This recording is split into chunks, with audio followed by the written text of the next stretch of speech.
Welcome to Burlap Teachers. Enjoy the video. You start by making sure the Beat Solo 3 are ready. Charge them fully until the LED shows solid, then power on.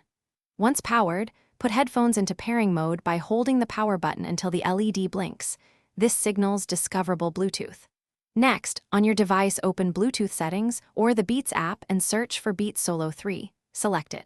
Do this now so you can confirm connection. Once paired, the LED will stabilize and audio routes to the headphones automatically. Once paired, fine-tune settings. If you have the Beats app, install it to manage firmware updates and choose EQ presets. Updates improve stability and battery life. If on iOS, open Control Center to adjust output and check device balance. On Android, use audio settings to confirm left/right. Make sure to test playback with a variety of tracks and adjust headphone volume rather than source output to avoid distortion. If you want hands-free, enable Siri or Google Assistant for routine use, power off after listening and store headphones in a protective case to avoid damage.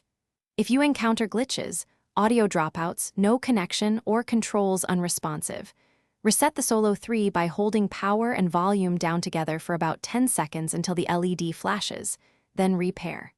If problems continue, check for firmware updates, try a different device, and finally, contact support with your serial number and purchase info for warranty help.